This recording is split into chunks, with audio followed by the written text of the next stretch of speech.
combat unit, but as peacekeepers and helping food get where it has to be. Aid agencies say they are now under pressure to accelerate relief work under multinational force protection. We're not prepared to fill the openings which will happen as they increase security. The military will jump in because they're not going to let people die. Plans are now underway for truck convoys under military escorts to bring much more food here from the port in Mogadishu. From Baidoa, much of the food will be sent to outlying famine areas inaccessible to aid agencies until now. To achieve that, multinational forces will have to do more than ride shotgun on truck convoys. Some roads have to be cleared of landmines. Engineering units will rebuild roads and bridges. And thousands of gunmen still have to be disarmed. Reports from Bardera, 120 miles southwest of here, say a gang of looters attacked an International Red Cross feeding center on Monday. 10 people were killed, 10 injured during that attack. A tragedy, senseless tragedy. 8 days after hitting the beach in Mogadishu, Operation Restore Hope has now reached the front line in the hunger zone. But the real fight to rescue starving Somalis has barely begun.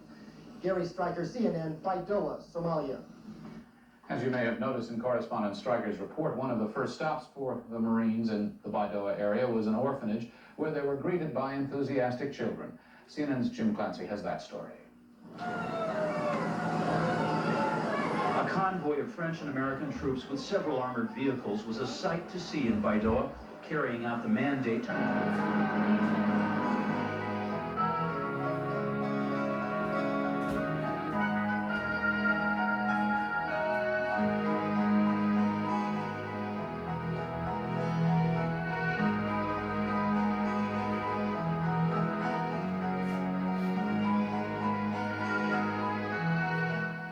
Before the U.S. and French troops reached Baidoa, gunmen climbed into their battle wagons and hurried out of town. But the looting and the killing continues further to the south. In Bardera, 10 people were killed by marauding thugs Monday. Word of the killing just got out. According to a relief worker at a feeding center, the gunmen attacked warehouses in search of food. When they found nothing, the killing began. About 100 people are dying every day from starvation in Bardera. Troops are not expected to reach that area before Christmas. While most attention in Somalia was focused on Baidoa today, in the capital of Mogadishu, the key word was reassurance.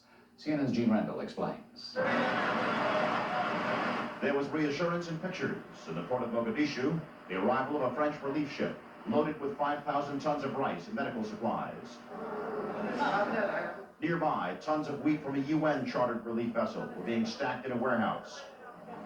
Another picture. 4 times the normal number of Somali dock workers showed up, willing to help unload the ships after being frisked for weapons. At Mogadishu Airport, the first of 100 long-haul tractor trailers flown in by the UN's World Food Program.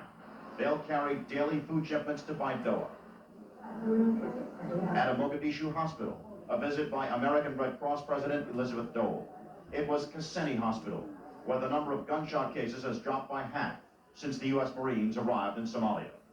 There were reassuring words from Ms. Dole. There is a sense of security, I think, on the streets now, Gene, and it's interesting to me to see sort of a little hope in people's eyes.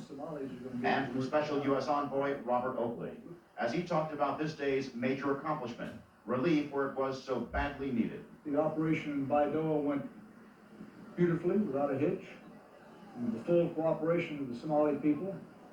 And with 2 relief convoys already moving out from Baidoa into the countryside, and we hope there'll be a lot more in the days to come.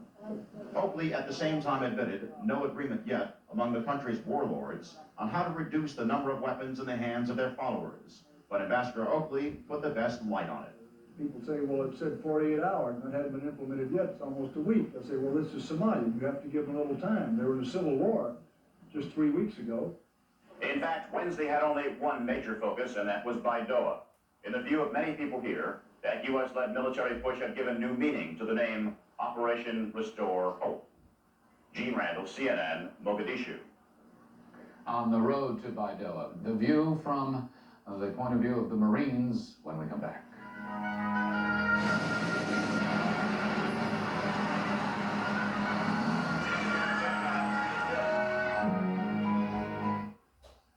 For those who made the travel, or rather the trip from Mogadishu to Baidoa, there is little that could have prepared them for what they would find once there, the starving and the desperate. CNN's Mark Dolmage was on the road with the Marines as they headed into the city of Baidoa. He tells us about the trip.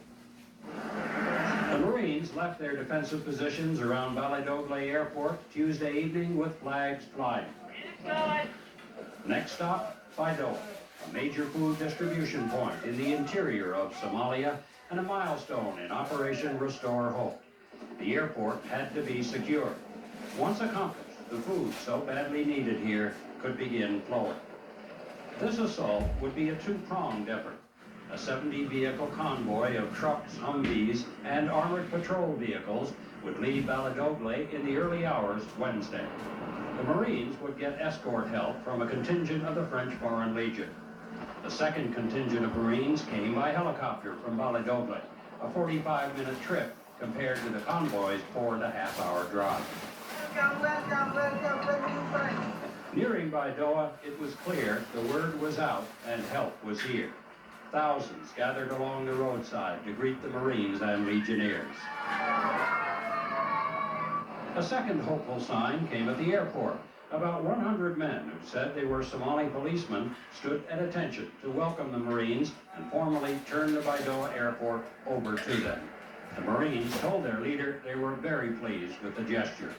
So we thank you very much. It's very helpful. Soon after, the second wave of Marines landed and took up positions around the airstrip.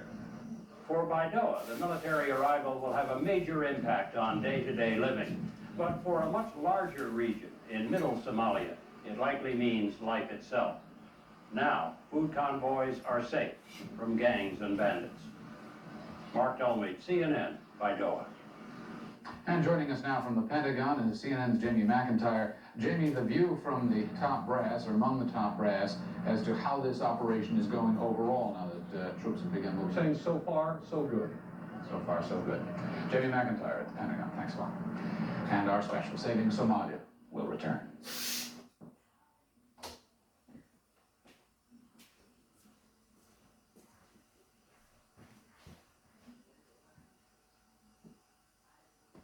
Since the no-fly zone has passed, the use of combat aircraft to bomb positions on the ground has trickled down to almost nothing. I can't even recall the last time I heard a report of a Serbian aircraft bombing a Bosnian position from the air using combat aircraft. Does this include choppers? Yes, either fixed wing or helicopters.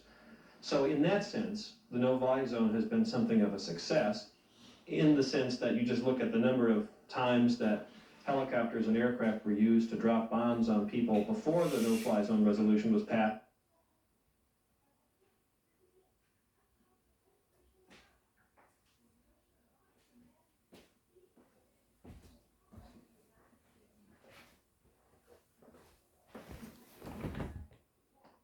Force a no-fly zone, there has to be a second UN resolution passed.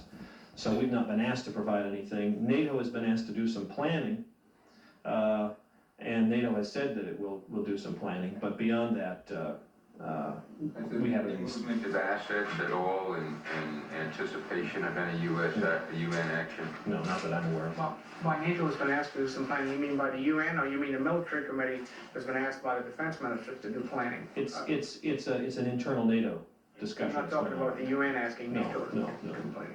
NATO military authorities. Has the British position softened somewhat, to your knowledge, on, they were opposing this tightening of the no-fly zone, saying that it might endanger their troops? You had British and French troops on the ground because of the relatively small numbers. I don't know, I shouldn't speak for the British government. I don't know whether their position is hardening or softening, but as the Secretary has said, that is the difficulty here. That's why some of the allies would like us to pursue a no-fly zone enforcement. Other allies which have troops on the ground there are concerned whether there would be retaliation against their troops if it were enforced. So that is the essence of the issue, but I couldn't characterize an individual government's view of whether it's changed. Thank you. Just one housekeeping thing. Can you just advise us what the likelihood for pre-troop briefings this week is? Well, let me consult with you all a little bit on that.